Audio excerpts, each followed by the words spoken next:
Bapak mbok pilih kersa nyawiji Pak Cokro kados padatan. Kersa. Oh nyuwun lagu. Lah mboten lho sik niku mulai gerak niki tetep maksa mangkat niki Pak. Niku kula gerak nggih. Monggo Bapak. Ajeng piyambakan apa ajeng bet monggo nyun sewu. Yo, aja ngono to. Nggih. Suatu kehormatan nggih Mas Joko nggih. Nggih, monggo Mbak Bapak. Dinda. Nggih. Kula jane pengen nyanyi jane iki. Nggih. Ngerti Mas Nanang kula grogi niki. Nah, grogi Nggih kali Mas Sulis nggih sadèrèngipun iki nderek pingah dateng Pak Sugiono. Anggenipun entas pitulus putra putrinipun namung sekedhik memuji mugi-mugi teman-teman sarimpit ing benjang mugi saged dados keluarga ingkang sakinah mawaddah warahmah. Amin. Lan tinggal pikantuk momongan. Amin. Amin. Nah, sadèrèngipun ngeten Mbak Dinda, Nggih, kedhe menika pundi? tesih wulan sae, Nggih. wulan Sawal, kalau Nggih. aturaken taqabbalallahu minna wa minkum. Mohon maaf lahir lan batin. Niki ngeten. Mas Jovan nanti Mas Jovan. Nggih. Pripun? Niki kajenge pas swasana acara pernikahan kita Nggih. niki. Kula tak nyuwun lagu Katresnan Sejati. Katresnan Nggih. Matur sembah nuwun Bapak. Sukses kagem Amin. Putra Alisan. Amin, amin, amin. Nggih, Mboten kersa mugi-mugi nyawiji nipun. menika. Mugi-mugi rezekinipun Bapak kalian Ibu tansah lumintu. Amin. Nggih. Amin amin amin Usahanya matur sembah semakin nuwun. lancar. Nah, nggih. Keluarganya juga sakinah mawaddah warahmah. Amin. Nggih. Bagune konten iku isih dikerusaken saking Pak Dewan menika Mbak Dinda. Kagem Yasmining Swasana menika wonten Katresnan Sejati. Katresnan Sejati. Ya. Kagem Mbak Okta kalian Mas Agus anggenipun nginjang kang lampahi ijab kabul saged ngelampahan kanthi lancar. Tukang keyboard ngepalaku. Lah piye?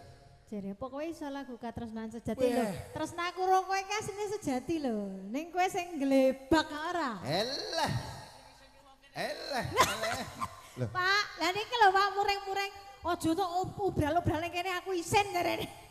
Kula niku jane nggajeng melu urun omongan ning kok ndak malah bedati cepadu. Lho, Pak Cokro ini sudah merestui dari dulu. Lah kowe sing Contonen kaya Bandung Bondowoso. Nah. Loro junggrang njaluk apa nek kuwi nyata tresna tenanan. Lah iya to. Bandung pasti ngusaha. Ngono kuwi lho. Mau gara-gara skincare 1 juta sesasi kowe kok mundur. Lah nek aku nek kon milih skincare 1 juta sesasi nggo kaya ngene iki mending Dea. Lho. Wis kok karuan. Lho, ya ora ngono konsepe kok. Ning yo nek sik jenenge tresna. Aku ki setia lho, 15 tahun tak tutke lho, 15 tahun lho. 15 tahun. Lho, kurang Ibaratnya piye, angsuran ku wis rampung nganti iso ngangsur-ngangsur meneh. Nah, nganti entek mobile. Nah. Terus wingi tak tekoni meneh, jare Piye? kosek agingi wedhus. Berarti kuwi nggo modal. Ora masalah. Sing jenenge sesuk liyane mas kawin apik iku sesuk cempe. Nah, Ayo, ayo. nek tenan sesuk nek Ayo. janji kowe sida karo iki, aku nang nggonmu ora bayaran 2 dina ora masalah.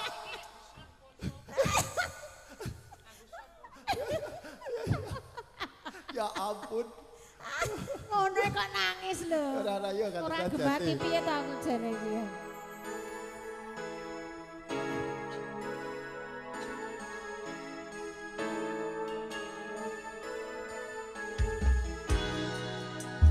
Yo.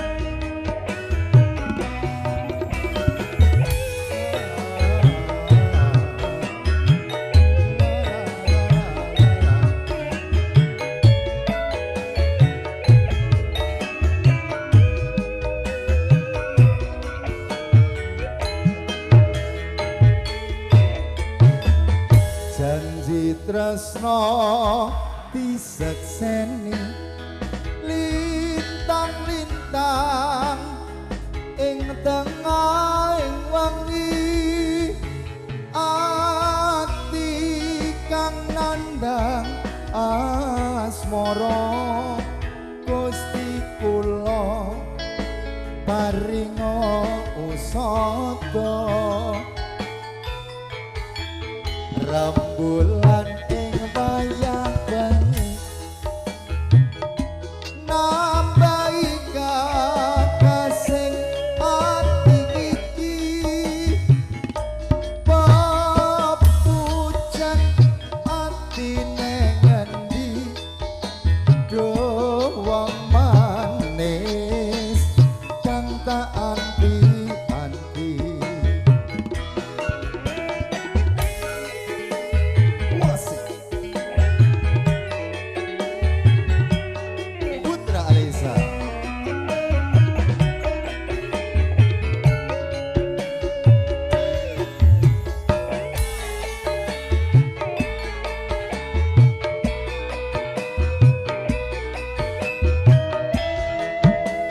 Ayo Dek. Wong bagus ojo sira nelongso. Aku tega gendong tresno. Lalangan asmara gawe sewu rasa.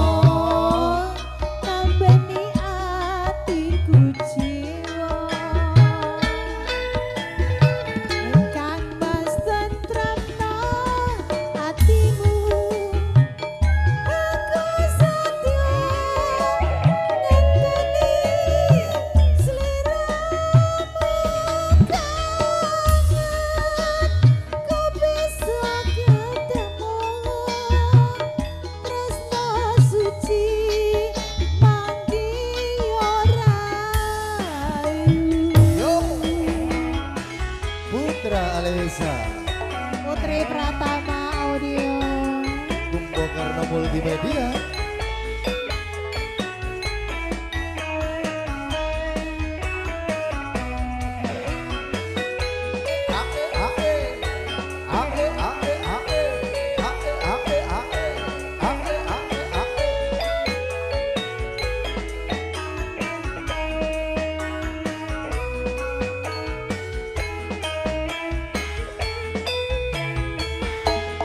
Janji tresno disekseni lintang-lintang ing tengahing wengi ati kang nandhang asmara Gusti kula paringa pusaka. Yo. Bulan ing wayah wengi nambahi kakasing ati iki papujan atine ngendi doang manis kang tak anti-anti.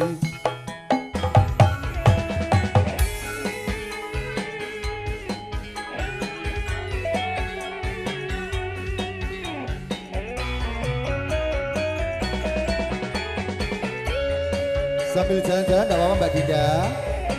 Muter-muter sana yuk.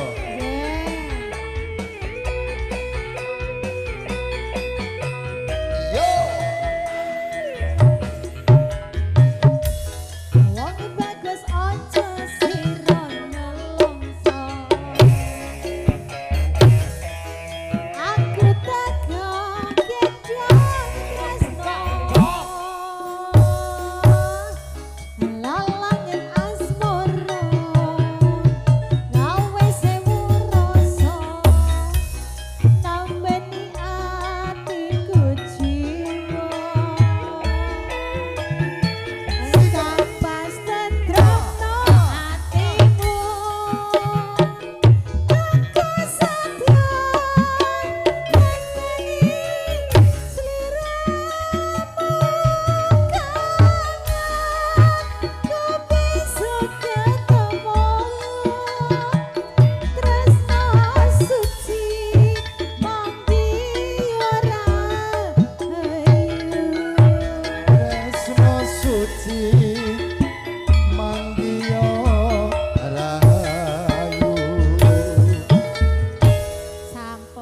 Pun pinangani Mbak Jogro pun kerjaken katresnan jati. Mugi-mugi temanten kekalih katresnan sejati. Katresnan Mas. sejati. Amin. Sakinah mawaddah.